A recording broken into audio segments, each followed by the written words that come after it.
welcome to the South Carolina Governor's School for the Arts and Humanities. My name is Lauren Vaughn. I'm the flute instructor here, and we are very lucky to have guest artist Adam Sadberry with us tonight. Also featured on the program is our very own piano instructor, Dr. Amanda Montgomery. Please take a moment to silence any cell phones or anything that might make noise or cause distraction during the performance, and I hope you enjoy the show.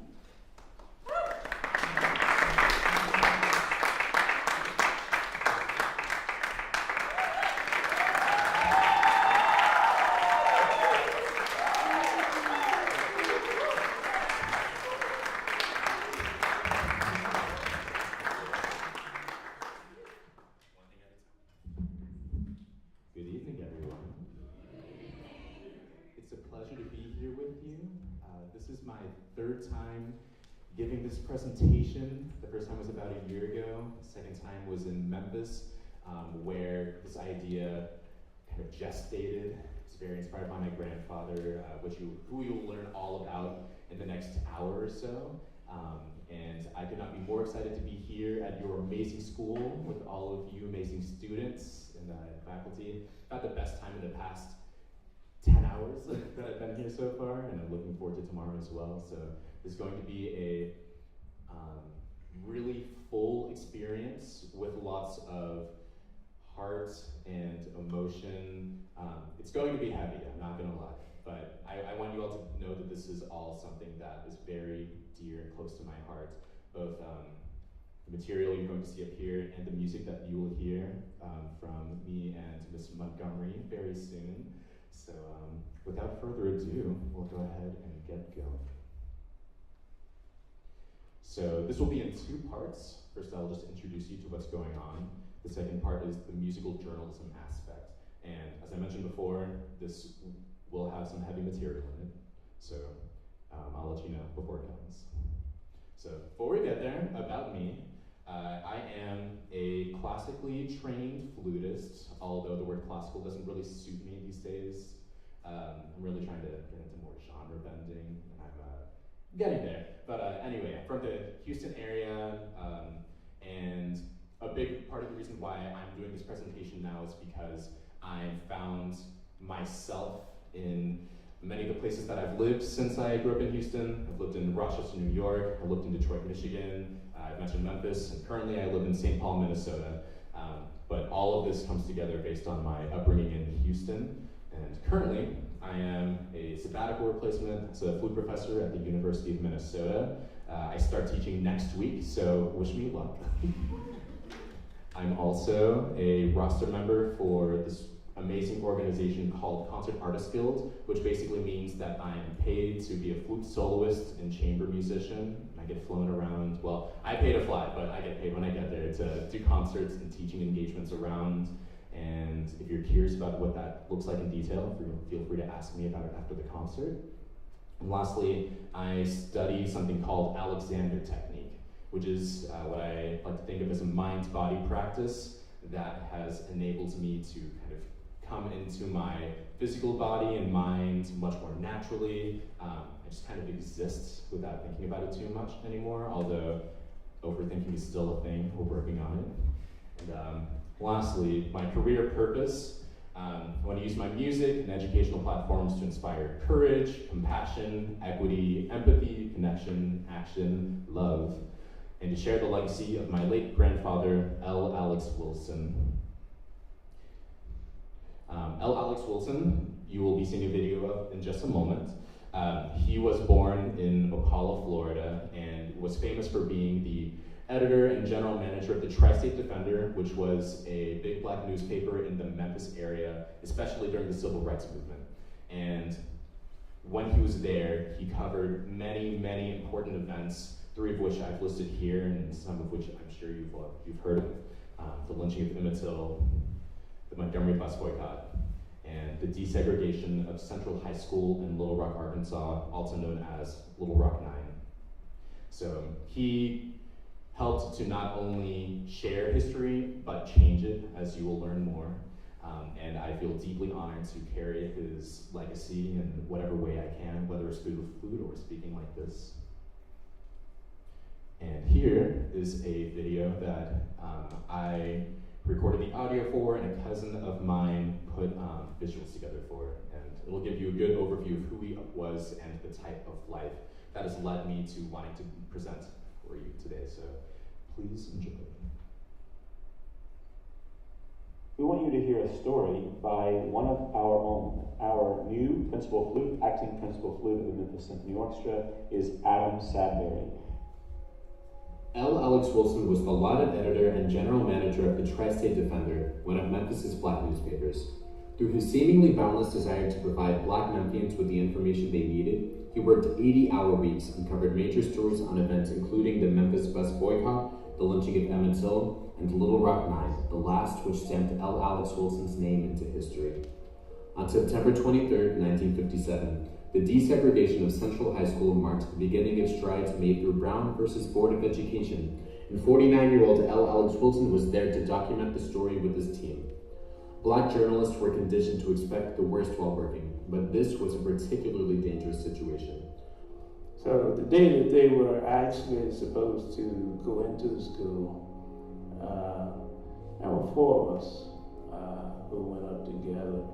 There's myself, L. Alex Wilson, who had been my boss at the Afro-American, and there was Jerry Hicks, who was at the time with the Amsterdam News in New York. And Jim and I covered a lot of stories down south together. And there was a commercial photographer who was along. And as we approached the street that runs in front of the school there, they had this big mob there. And they confronted us. And of course, we pulled out our press credentials and that sort of thing, tell them we were the press. And that didn't cut any mustard at all. Both the Army and the National Guard were involved because a large mob was expected. Approximately 1,000 white people arrived to display their outrage at 9 black students claiming an education that all people deserved. The moment that L. Alex Wilson and his team arrived on the streets of Little Rock, the angry mob turned their attention from the students to the journalists, immediately proceeding to call them the N-word and attack them. We've just got to report here on this end that the students are here. That's right.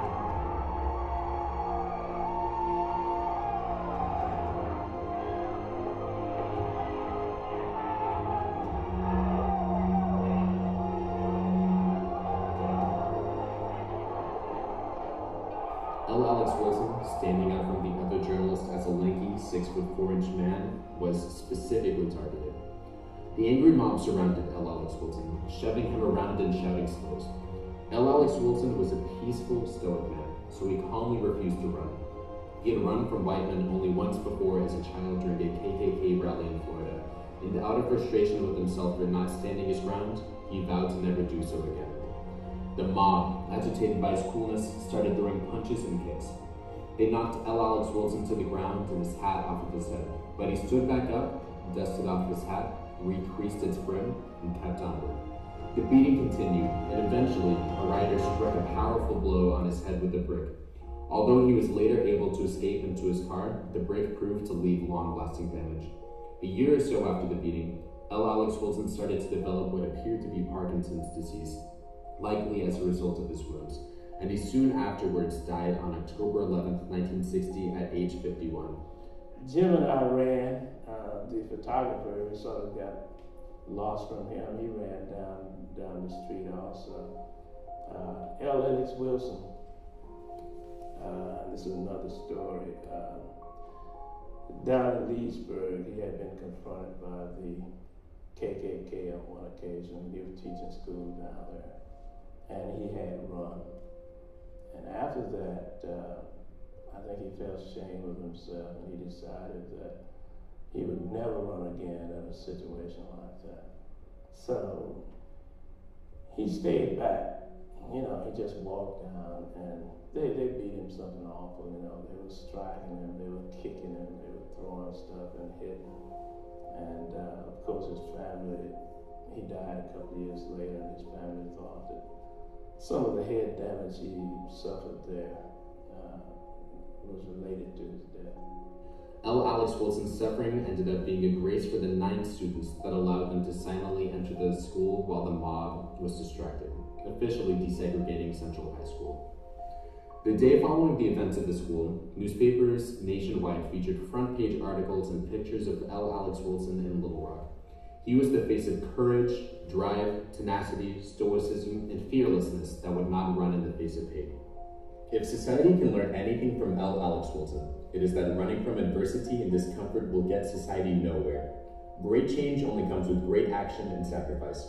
One does not necessarily need to sacrifice their body for the cause, but one must sacrifice their peace and complacency if they ever hope to see this country function as a genuine whole. If L. Alex Wilson, my grandfather, was still alive today, he would surely agree.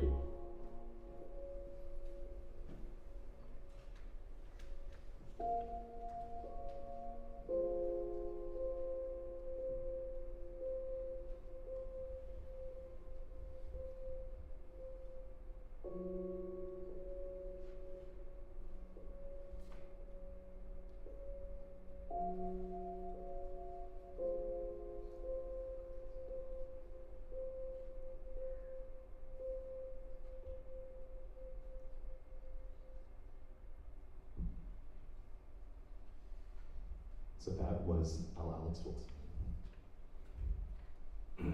So L. Alex Wilson accomplished many things in his life, but one of the most important ones was being a part of the ratification of the Civil Rights Act of 1957, which essentially helped establish voter protection rights on a national level, which is so big.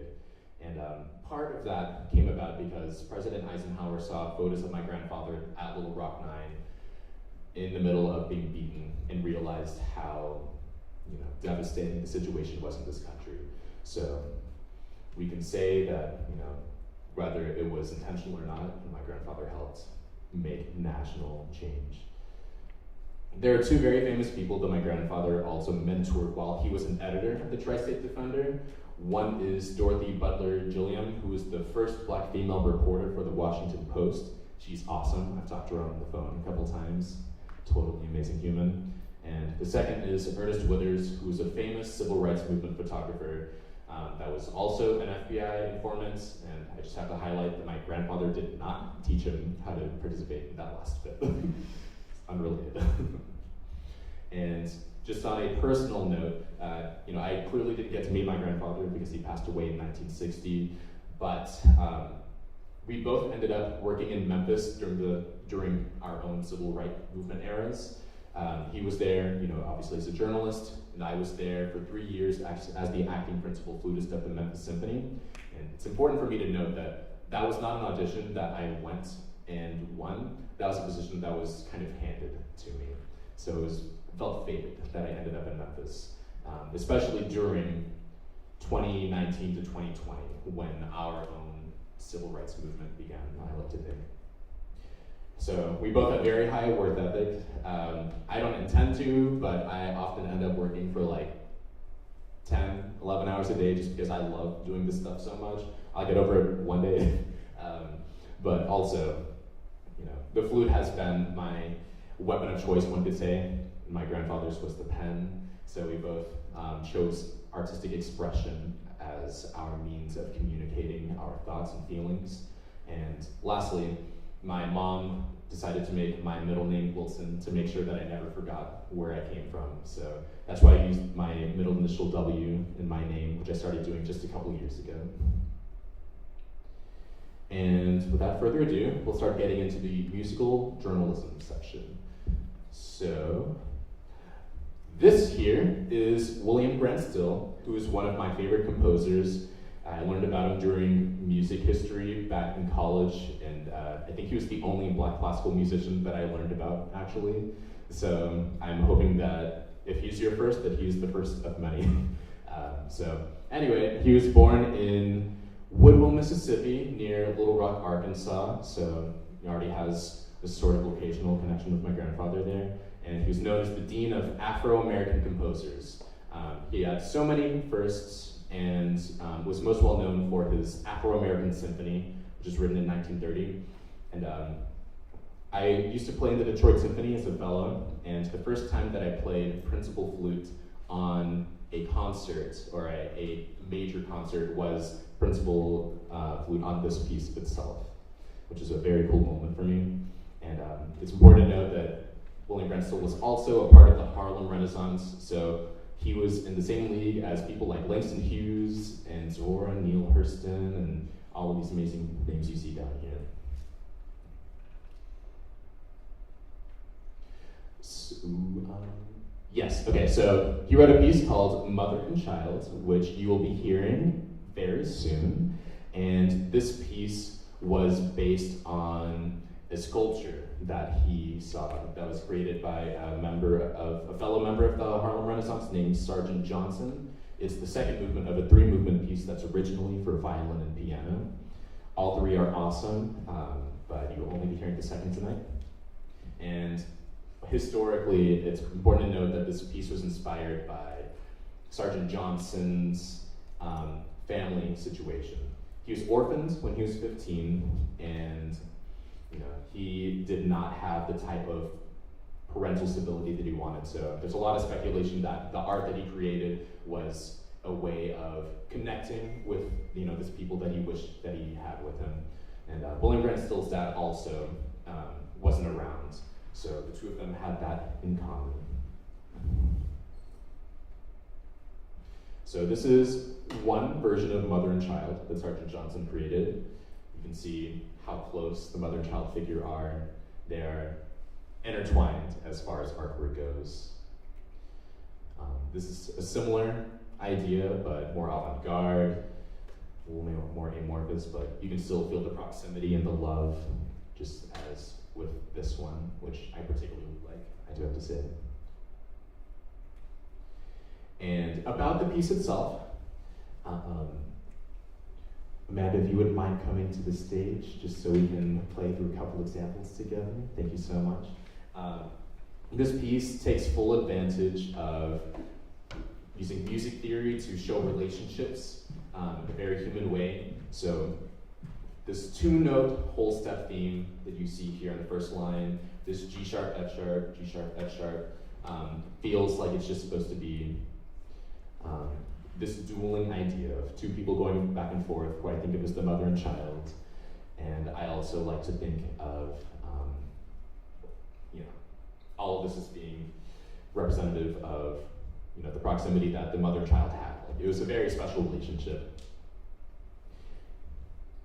So yes, I like to think of the flute part as the child, and I like to think of the mother part, the piano part, as the mother. So yeah, as it says here, the flute part, it's a simple and predictable line that grows in complexity and depth as the piece progresses, possibly a sign that the child is growing up and or away from the mother. And the mother part, you can see it, as you will see in a moment, is very supportive, commentative, and complex by nature. And it deepens in complexity as the piece progresses, possibly a sign that the mother is also growing and maturing to be able to continue supporting her evolving child. So here's the first page of the score, and Ms. Montgomery, if you wouldn't mind just playing the first 2 bars up through the first note in the 3rd measure.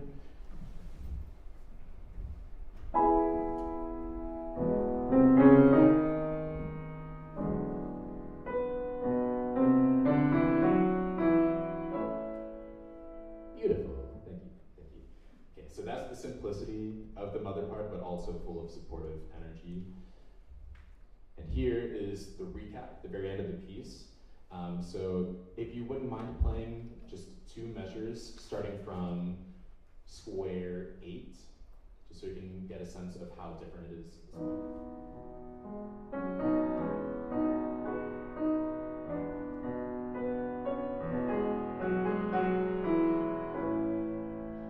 So it's much more full, much more rich.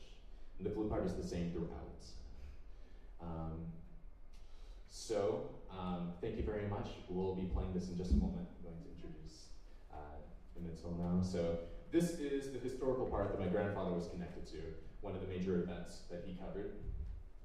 So Emmett Till was a 14-year-old black teenager from Chicago who is famous, very unfortunately, for being a victim of one of the most infamous lynchings in the history of this country.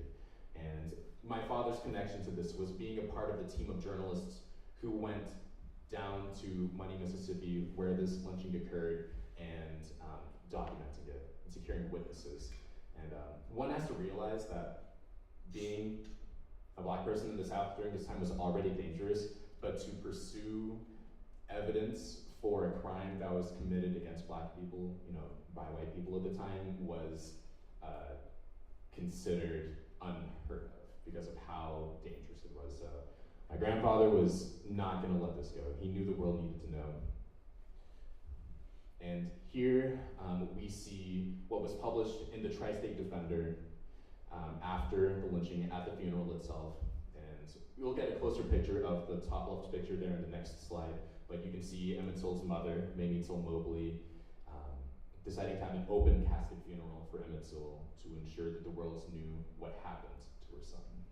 So, not in this slide, but the next one, there will be a picture of Emmett Till in his casket, which you may or may not look at depending on your comfort level, but I'd encourage you to acknowledge what was happening at the time. But yes, you can see how visceral her reaction was, and everybody around her being supportive, because that's hard. That is so hard. You can see, I don't know if you can read at the bottom, but she's saying, my boy, and she sobs. So this next slide is the picture, so look if you would like to see it. You do not have to if you do not want to.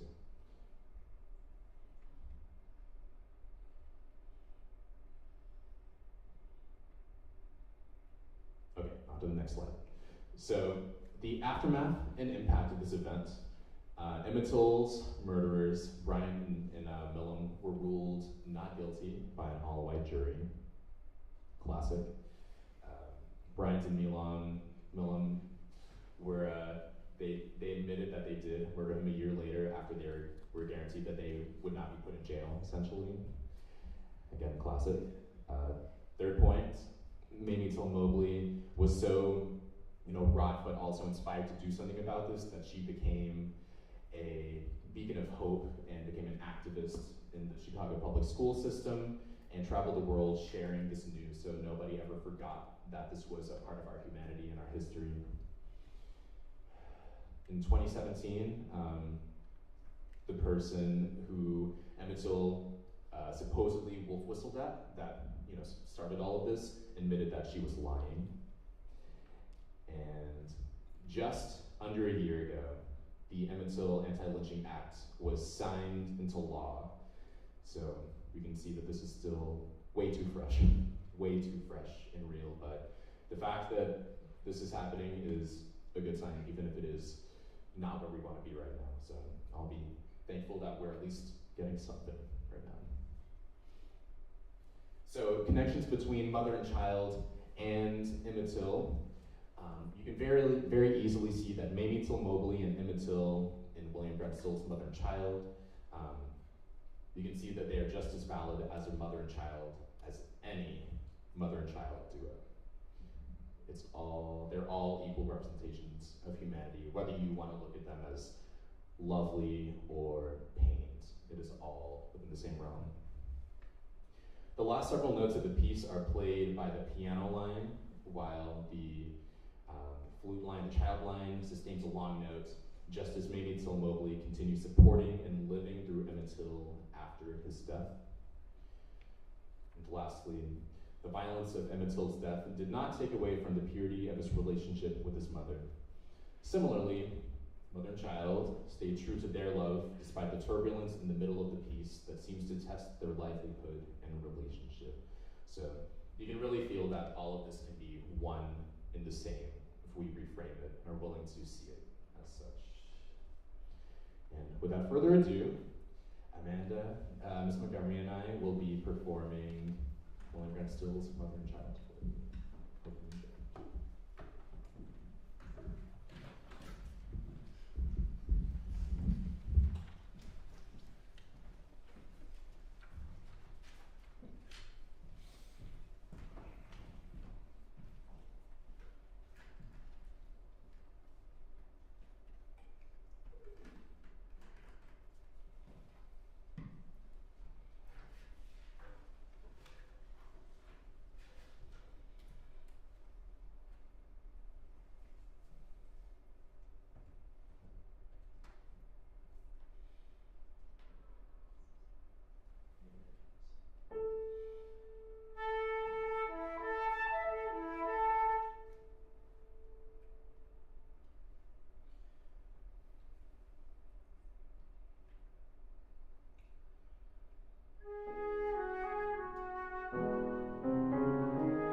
Thank you very much. All right, on to the next piece.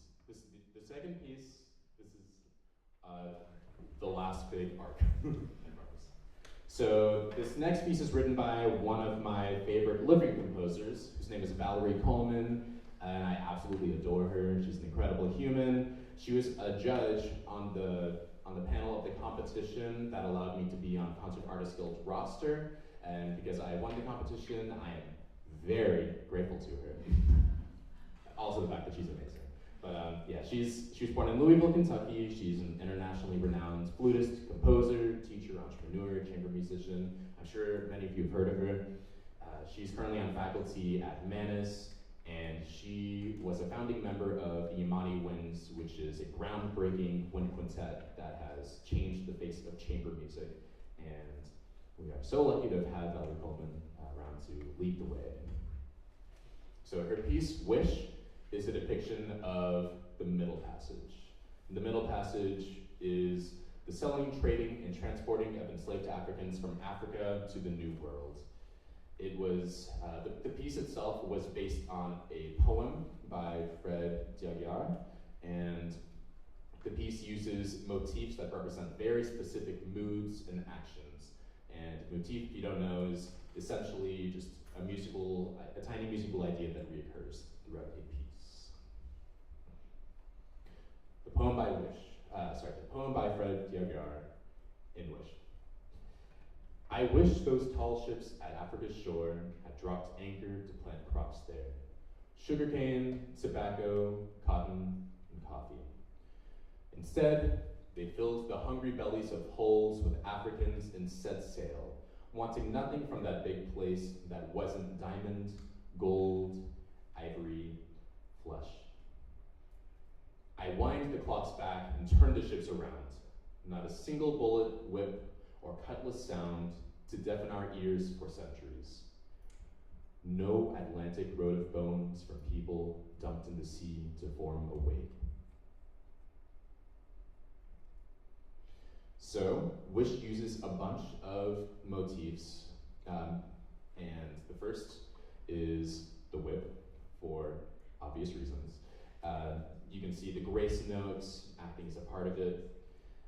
The djembe drum on the far side, rhythmic repeated with accents, and I'll play this for you so you can hear them in action when we start playing.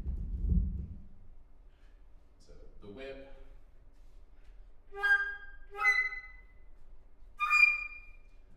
And the djembe drum sounds like this.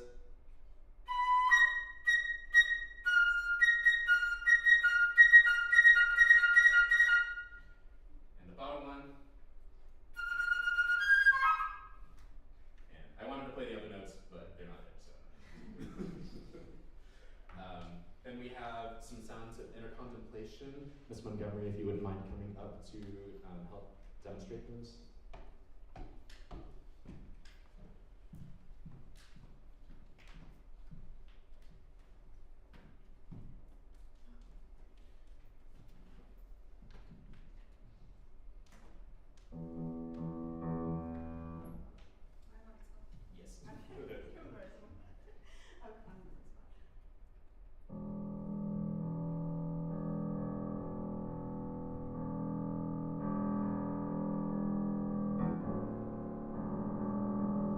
Yes. Thank you so much. Yes. So this is the sound of the Africans on the ships trying to figure out, what they're going to do. What's the next step? How do we get out of this? Are we going to go through with this? And this is a picture I meant to take out because this is what it looked like earlier, so I can move right past that. This is a picture of some people from Memphis. From Memphis, who were a part of the March on Washington. This is another snippet from my grandfather's newspaper. And this march was so significant for many, many reasons. But the march sought to address the conditions under which most Black Americans were living at the time and to facilitate meaningful civil rights law, a massive federal works program, full and fair employment, thank you, Ms. Montgomery, decent housing, the right to vote, and adequate integrated education. So this was a push for a lot of very, very important things. There were 250,000 people in attendance at this event, the mall in Washington. It was gigantic. And there were performances by so many important people like Mahalia Jackson, Bob Dylan, Joan Baez, and Martin Luther King with this famous speech that everyone has heard of, "I have a dream." And this event was so significant that it got very right-leaning people to just reconsider their concept of civil rights and what humanity looked like. And I'm going to read this one, but not the other ones, just for the sake of time. But this one reads, "Echoed from the March on Washington was, if marching, picketing, demonstrating, sitting in, waiting in, and kneeling in are subversive acts, then America itself was founded and was built upon subversive acts. Was it not a protest that prompted the Pilgrims to come to these shores?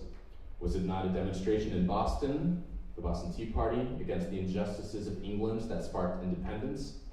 Did we not protest against England with arms of taxation without representation?" Yeah, these conservative reactions basically say, this is all right, this is really good, this is very important, on an international level even. The impact of the March on Washington was the ratification of the 24th Amendment to the US Constitution, which prohibits both Congress and the states from conditioning the right to vote in federal elections on payment of a poll tax or other types of tax. So money no longer has to be a factor for being able to vote. Massive, massive, massive concept. And finally, the Civil Rights Act of 1964, which is famous for ending Jim Crow segregation. It was one of the greatest moments in history, honestly. So important. And the connections between Wish Sonatine and the Wish Sonatine and March on Washington. Valerie Pullman's Wish Sonatine is an oral depiction of the Middle Passage, one of the most horrifying and pivotal events in history, and it is juxtaposed by the March on Washington, one of the most glorious and pivotal events in history. The March on Washington is an indirect response to the Middle Passage, and combined, they display the full range of humanity. One important thing to note is that both events display a trait that has been inherited by all Black Americans: resilience. It's literally in our blood. Without further ado, Ms. Montgomery and I will perform for you Wish by Valerie Pullman.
final thoughts.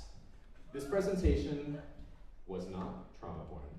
This was contextualization.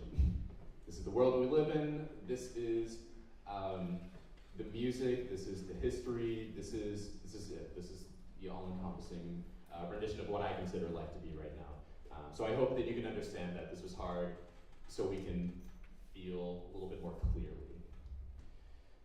Another takeaway, I believe that everything is truly connected, much like with this presentation. It's just a matter of being willing to see the threads. And lastly, if there's anything that we can learn from my grandfather, it's to never run from what needs to be addressed. And with that, the end.